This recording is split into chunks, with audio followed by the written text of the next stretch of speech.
Hello, viewers. Good morning to you all. And as I told you, I am probably giving the videos of UPSC and PGTs also in the emergency department and medical oncology and hematology. Now, presently, I will discuss the various questions on paper two only because paper one, paper two, I was discussing jointly, but it was a cumbersome. So I decided to come up with paper 2 only, and paper 2 I will discuss, and after the subsequent video I will give it to you in paper 1 only. And as I already told you that if you have any doubt, you can ask me in the group also, and you can drop a message in my personal WhatsApp also. Now, coming to the paper 2, actually I will discuss the more important question which have been repeated always in the UPSC exam.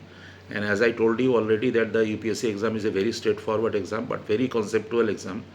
It is unlikely the NEET exam where they are asking the various concepts. Here also UPSC also they ask very conceptual question, but the thing is they ask very straightforward and very simple question.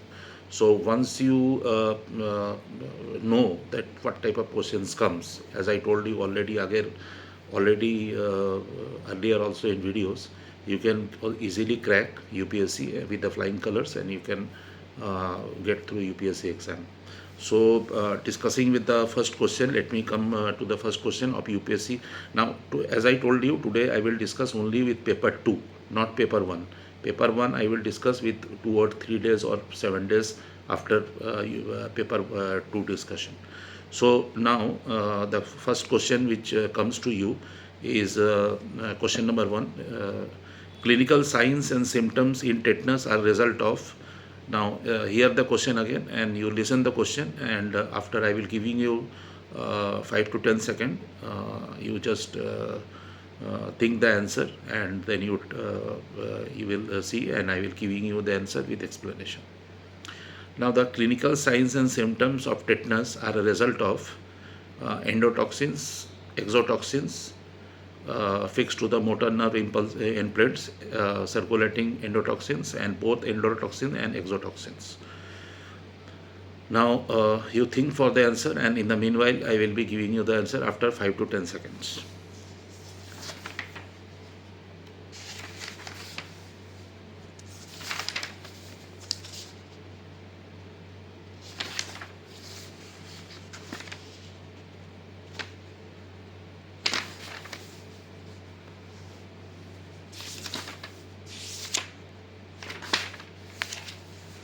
Now, I think you have thought for the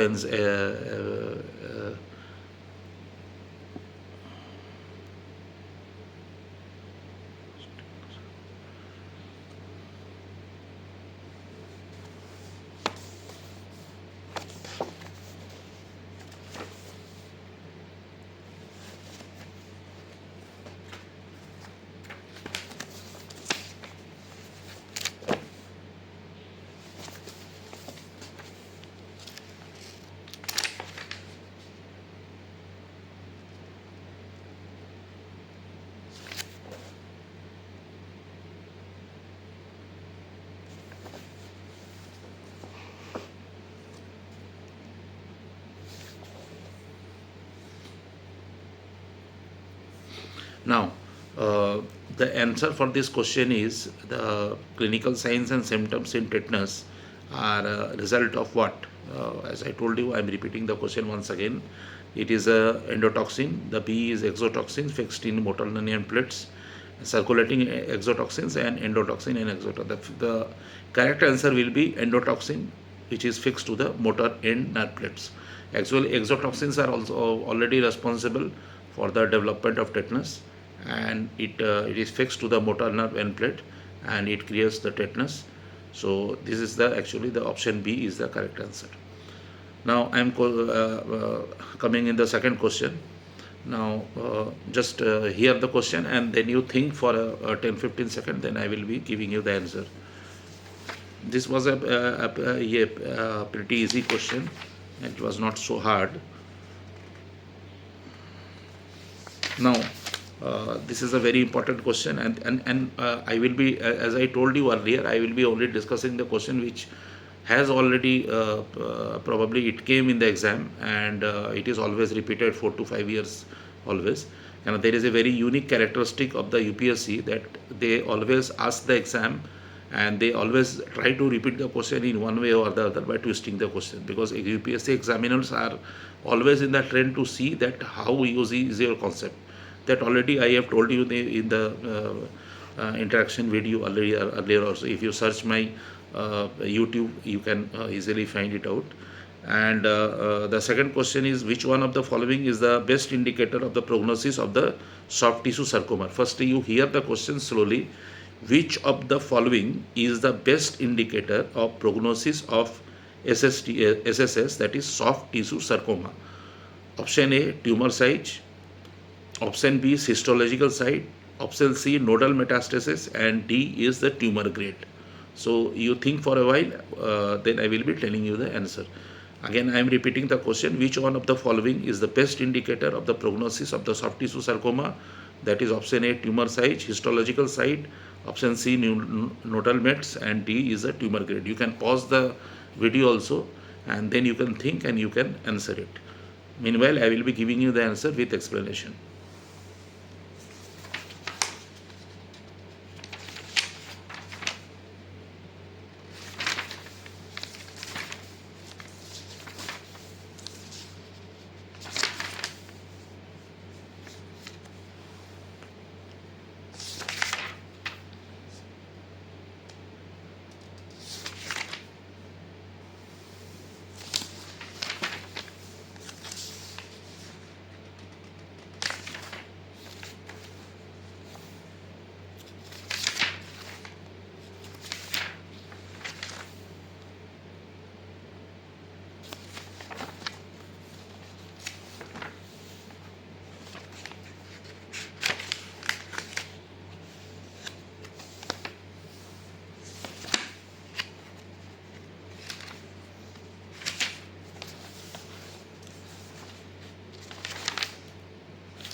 Now, I think you have thought for the answer.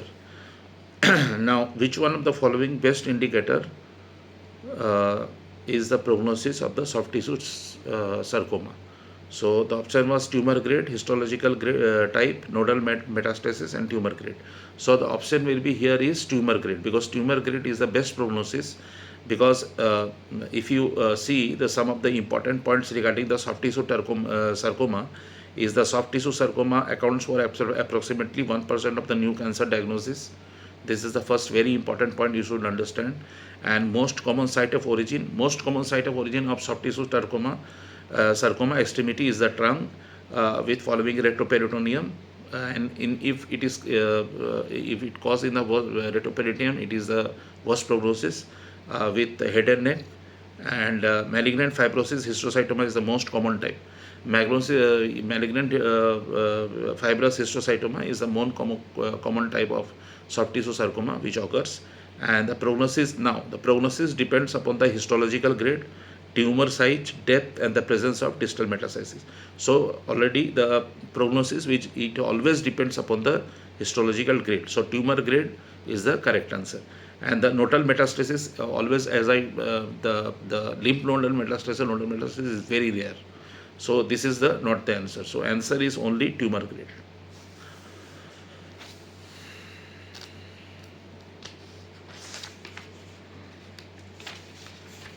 Now I am coming to the again important question. As I told you, I will be discussing the question only which are very important and which came to your UPSC exam twice, thrice, etc. Now question number 4 or question number 4th is the question which you just listen carefully. You pause it and you think it, and then you try to give the answer. And then the meanwhile I will be giving you the answer with explanation. Now consider the following statements. Now you have to consider the following statement. SIRS, that is systemic inflammatory response syndrome, SIRS. Systemic inflammatory response syndrome is characteristic by what?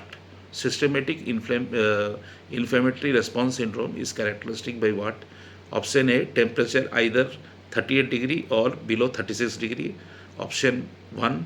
Option B is the heart rate less than 80 per minute. C is the tachypnea more than 20 per minute, and option 4 is a leukocyte count more than 10 to the power 9 per liter. Now, what is the correct answer of the which of the statement given above are the correct? Now, here are the multiple answers for the SIRS. So, you have to think about the SIRS and then you have to tell the answer. You meanwhile think for the answer and then I will be coming you with the answer.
Now, now I think you have thought for the answer.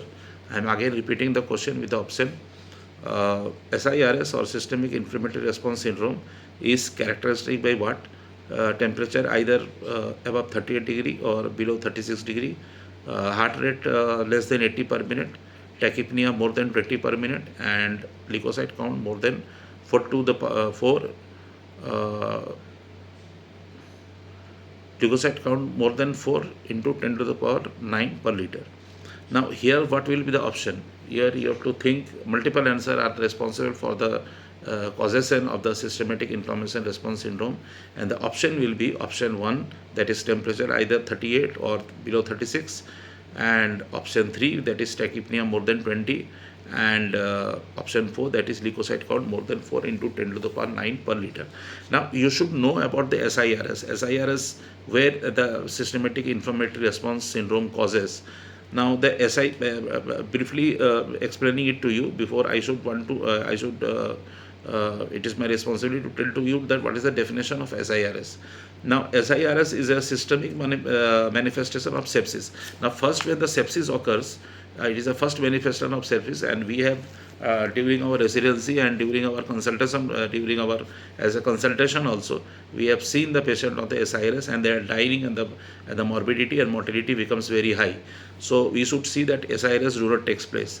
SIRS is systemic manifestation of sepsis, and it may be caused by the multiple trauma or burn or pancreatitis. Now remember, the pancreatitis is the most common cause of developing SIRS. Okay. Without secondary without infection, and secondary peritonitis may also responsible for the SIRS, though the release of liposaccharides endotoxin from the walls of the dying gram-negative bacilli, mainly the E. coli or the bacteria or fungi. The dominant cytokines responsible for the criteria are interleukin. The main interleukin are interleukin 1 and 2. Okay. And the tumor necrosis factor, nitric oxide, and the inducible macrophage with the NO or nitrous oxide synthesis, prostaglandin I2. Now, what are the SIRS diagnosed by 2 or more of the following criteria? If you diagnose by 2 or the more following criteria, we can diagnose it by the SIRS. Now, temperature more than 38 degree or less than 36 degree, that is the most important cause. If it is more than 38 degrees Celsius and less than 36, then it can be diagnosed as a SIRS. With rate with also heart rate more than 90 per minute. Okay, and if no beta blockers are given. Okay, So that is the thing. And respiratory rate more than 20 beats per minute of the patient, spontaneous breathing with the partial pressure of carbon dioxide less than 32 torr or mechanical ventilation, or in the if it is the patient is intubated, and if the partial pressure of carbon dioxide is less than 32 torr or mechanical ventilation, then the patient can be termed as a person, the patient suffering from the SIRS. Okay, so the criteria will be two of the following, any two. So, and the white blood cell count more than 12,000 microliter or less than 4,000, or more than 10% of the immature band cell in the peripheral cell. Immature band cell, in the band cell, actually if you do the CBC, I think you have done, if the CBC you have done in any person, the band cells are zero. So if the band cells are coming, that means the SIS is setting in. So you have to understand. And apart from it, the other criteria of the SIRS also you should know. The patient should be tachypneic, altered menses status, acute oliguria also, creatinine increase, lactic acidemia, ileus, thrombocytopenia, hyperbilirubinemia, hyperlactemia, decreased capillary filling. Apart from that, arterial hypoxemia, the various cause of SIRS are there. But as per the question is compared, it is the characteristics is temperature above 38 or 34, and the second is as I told you, the tachypnea more than 20, and the leukocyte count should be more than 4 into 10 to the power 9. That is the most important criteria for diagnosis of SIRS.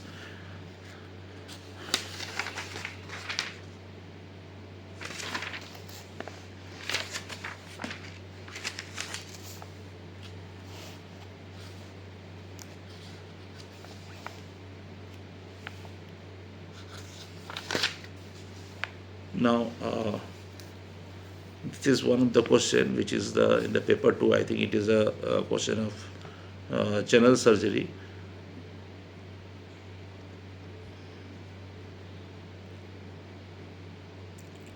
Now, the question goes like this, that what is the most common type of CA in the right colon? Now, you should understand very clearly, in the right colon, left colon is a separate histology, and in the right colon is a separate histology. So, you have to understand what is the most common type of carcinoma in the right colon. So, the option is stenosing, B is ulcerative, C is tubular, or D is fungating. So just you think for a while, then I will be coming you with the answer.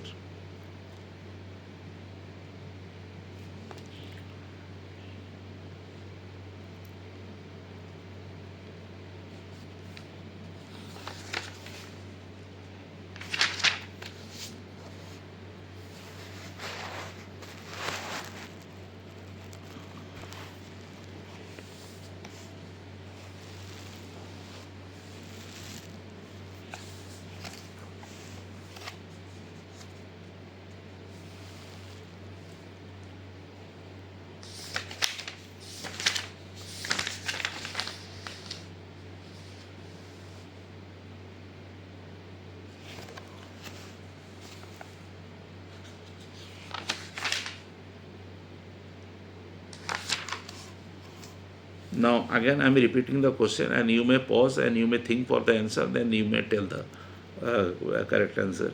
Which of the following type of stomach cancer carries the best prognosis? So no, sorry, I am sorry, I was discussing this other question. What is the most common type of CA in the right colon? In the right colon, which is the most common type of CA? The most common type of CA is ulcerative type. Always remember, the ulcerative type of histology is the most common type of cancer in the right colon, and in the left colon, the most common type of tumor is stenosing, and that is the reason carcinoma of the right side of the colon is ulcerative. That is, it always causes severe anemia, and it presents with the melena, while the carcinoma of the left side of the colon presents with the obstruction and may present with the altered bowel habit. This is a simple thing you have to know. In the right side it is ulcerative, in the left side it is stenosing. Okay. Now, actually, this is the main histological part. The main carcinoma of the stomach, it may be adenocarcinoma, it may be other histology also. But the main feature they are asking about the common type of carcinoma in the right colon. So whether it is stenosing, whether it is ulcerative, whether it is tubular, whether fungating, etc. Because fungating does not occur actually in the lower side, it occurs always on the upper side, head and neck area. So fungating is always ruled out. Tubular, it does not occur. And stenosing and ulcerative is only the option left. So by the diagnosis of exclusion, usually you can find it out what are the common types of carcinoma which occurs in the right colon.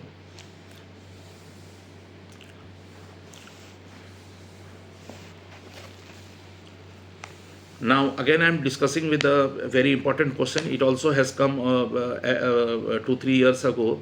In 2008 it came, 2013 also it came, and in the 2015 also it came in the paper 2 only. Now what are the treatment of choice for a desmoid tumor? Now first you have to know that what is a desmoid tumor. Before I proceed for the explanation, I should tell you the option. What are the treatment of choice of the desmoid tumor? And the option are like this: irradiation, wide excision, local excision, or local excision following radiation. Okay, local excision following radiation means the adjuvant therapy. And option A, again I am repeating you the same question. What are the treatment of choice for the desmoid tumor? That is irradiation, wide excision, local excision, and local excision following radiation. So first you have to know the desmoid tumor. What is actually a desmoid tumor, where it occurs, and what are the different types, and what is the best prognosis, etc. So you think for a while. I am giving you the answer with explanation.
Yeah.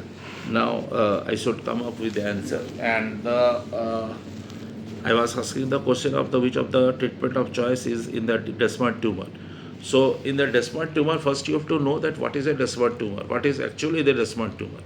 Now what is desmoid tumor? Desmoid tumor is actually it is not a cancerous. It is a benign tumor of the fibrous tissue and arises from the musculopleurotic abdominal wall, especially below the umbilicus, and more often it relation to the rectal sheath.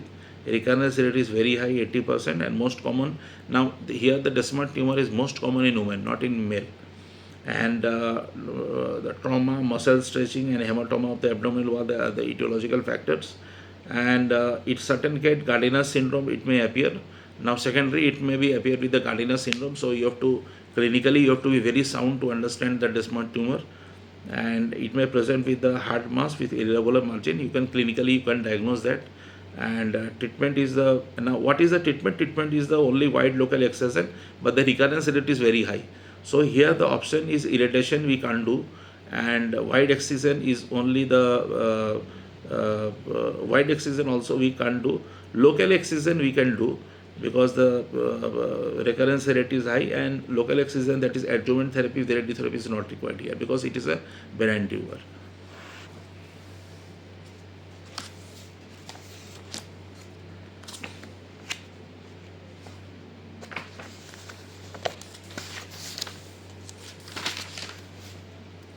Now I'm coming to the question again.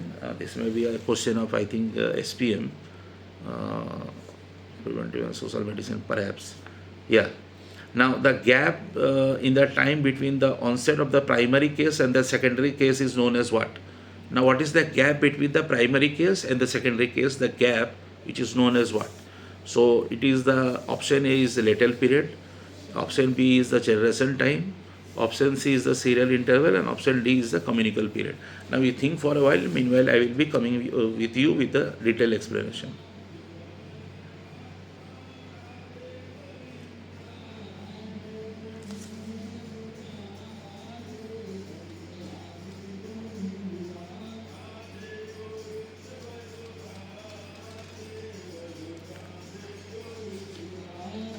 Now I am repeating the question again if you have not heard. The gap between the onset of the primary case and the secondary case.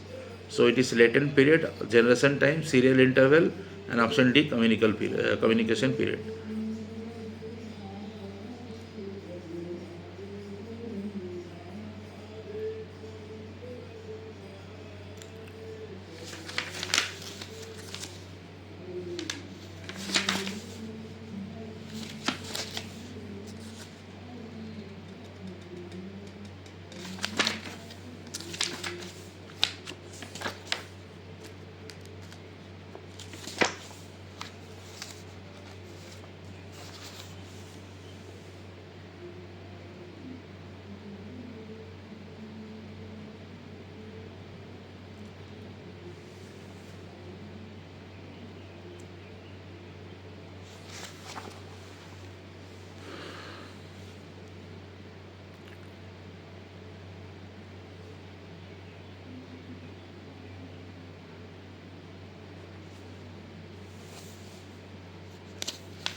Now, the gap between the onset of the primary case and the secondary case is known as what? Now, it is known as option A, latent period, B, again, generation time, C, serial interval, and D is the communicable period. So, answer for this is latent interval. Because if you think, because the incubation period is what? Incubation period is the time between the invasion by an infection agent and the appearance of the first sign and symptom. You must be knowing it, everything. And median incubation period is the time required of the 50% case to occur in the following exposure. Latent period is the peak from the disease initiation of the disease detection, and it is used for the non-infectious disease, and it is equal for the incubation period. Now, the serial interval, which was the option, it is actually the gap between the onset of the primary case and the secondary case, and incubation period of the disease can be calculated here. So the serial interval, or the answer for this is the serial interval. Generation time is also not the answer, because the generation time is the interval time between the receipt of the infection by the head and maximal infectivity of the heat, and it is roughly equal to the incubation period, and it refers to the transmission of infection, whether the disease is clinical or subclinical, where the IP or the incubation period disease is always clinical. And it is not also communicable period, because the time during the infectious agent may be transferred directly or indirectly from an infected patient to another person, from an infected animal to the man, or from the infected person at the animal, including the arthropod. So this is the communication period. So it can't be answer. And secondary attack rate is also not actually the answer, because though it is not given in the option, because secondary attack rate is not the answer, because secondary attack rate definition is the number of exposed person developing disease with the range of the incubation period following the exposure of the primary agent as important measure of the communicability of the secondary attack. So in the question you must be knowing that what is the answer. So serial interval is the time between the onset of the primary case and the secondary case.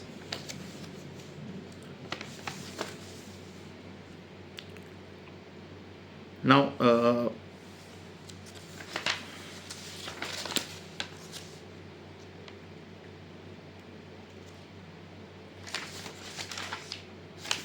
I am coming with the another question. This is the best question here. I think this is the question of paper 2, I think it is a question of surgery perhaps. Yes. Now, which one of the following is a not statement with reference to the locally advanced? Now, listen it carefully, then you will think for the answer, and then I will be coming you with the option. Now, which one of the following is not the correct statement with reference to the locally advanced CA breast? Now, it constitutes bulk of the patient with carcinoma breast in India, and patient with a stage T3 or T4 with any N with distant metastasis, neoadjuvant chemotherapy downgrades the disease, and radical mastectomy is the treatment of choice. Now, if it is a locally advanced cancer, I am repeating the question, which one of the following is not the correct statement? Not the correct statement means which of the following statement given here is false. Okay, which of the following statement is not the correct statement, or which of the following is a false statement regarding the reference of locally advanced CA breast?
Now I am repeating the question once again. You pause and you think for, and then you come to the answer.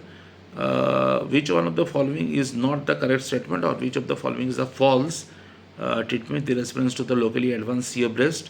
It constitutes bulk of the patient with CA breast in India, and patient with the stage 3 or stage 4 with any N without distant metastasis, or neoadjuvant chemotherapy downgrades the disease, and radical mastectomy is the treatment of choice. So here the false statement is naturally, as per the rule, radical mastectomy, because when the with the locally advanced, when the CA breast is there is no role, actually presently no role with the radical mastectomy, because if I explain you, the locally advanced tumors are defined as those with the, as per the TNM status, those which are more than 5 centimeter in diameter, and those with a fixed auxiliary lymph node, that is N2A. As per you, the TNM status 8th edition, it will be an N2A, or clinically apparent internal mammillary node N2B, and periclavicular N3, and the chest wall extension, that is T4A. So the skin alteration or stellate skin nodules T4B, inflammatory carcinoma T4D, in which there is no evidence of the distant metastasis. Now, locally advanced tumor has the poor, always remember that the locally advanced tumor is the poor prognosis, and surgery alone is not considered adequate. As I told you, the surgical alone, doing lobectomy or doing a radical mastectomy or doing a breast conservation, it is not adequate. And the option is treatment of the women with operable 3A disease, usually modified to radical mastectomy, followed by the adjuvant chemotherapy, followed by the radiation alone. And for inoperable stage 3A and 3B of the breast cancer, there is always there is neoadjuvant chemotherapy to decrease the tumor burden, and may permit to subsequent surgery to establish the loco-regional control. And in this setting, surgery is followed by the adjuvant chemotherapy, followed by the radiation therapy, and overall survivability is less than 20%, because it is the locally advanced cancer, the prognosis is very poor. And there are two objectives for the management of locally advanced, that is to achieve local control and to prevent the distant metastasis. So this is a very important. Neoadjuvant chemotherapy also prevent the breast conversion by shrinking the primary tumor in a woman who needs mastectomy for the local control. So here the option which is false is the radical mastectomy. Radical mastectomy is only done when the tumor is confined and when the tumor is not metastasized. So as the question is very easy, the question you can easily answer. And this question, I think it came 2 to 3 years 3 to 5 years ago in the different in the modifiable region. Now I am discussing. Now I am coming to the last question in this video.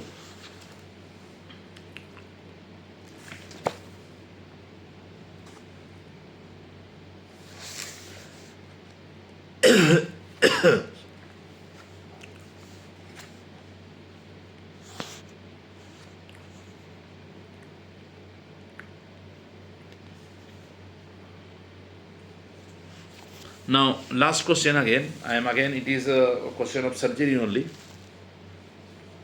Now, a colonic carcinoma, listen the question very carefully. It's a very important question, and it again came in the 2014, 2008, 2006, 2002. It is always repeated. A colonic carcinoma involving muscularis proprietor with 1 or 2 nodes. Remember it. A colonic carcinoma involving the musculus proprietor with 1 or 2 nodes involved in the solitary metastasis in the liver. The TNM stage will be what? Because it is very important to you remember the TNM stage, because TNM stage 8th edition, they are asking the examiner of the UPSC examiner asking very much about the TNM status. So if you know the TNM status, you can easily solve the question. So the question is the colonic carcinoma involving the musculus proprietor first with a single or 2 nodes is involved in the solitary metastasis in the liver. The TNM stage will be what? It is T2N1M1, it is T1N2M1, option C T2N2M1 or T1M1M1. Again I am repeating the question. A colonic carcinoma involving the musculus proprietor, remember, okay, with 1 or 2 nodes with solitary metastasis in the liver.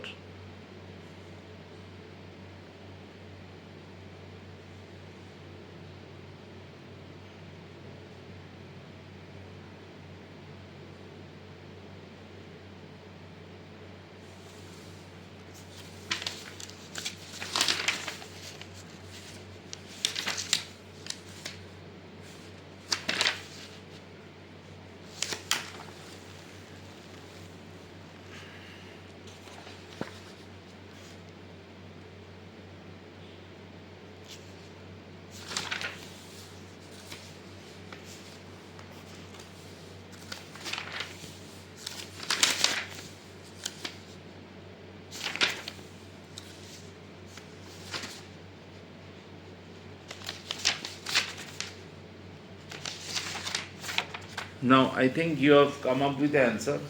Now, first of all, before giving you the answer, first I want to know that while preparing for the UPSC exam, particularly for the surgery, you should know the histological or you should know the histopathological diagnosis, and then the TNM staging is very, very, very, very important. And particularly they are asking the question on 8th edition, because 7th edition now it is become obsolete in the TNM staging. 8th edition has become more popular, and so the colonic carcinoma involving the muscularis proprietor with 1 or 2 nodes with solitary metastasis. So it will be, the answer will be T2 N1 M1. Why T2? Because T2 is the T2 is when the tumor has infiltrated the into the muscularis proprietor, and N1 because it is the 1 or 2 nodes are involved. So N1 is the 1 or 2 nodes which is involved. If you study the TNM status, you will understand. And M1 stands for the metastasis, because it is already written in the question that with the solitary metastasis in the liver. So the answer will be T2 N1 M1. Okay, option A. T1 N2 M1 it will not be, because why T1 it will not be answer?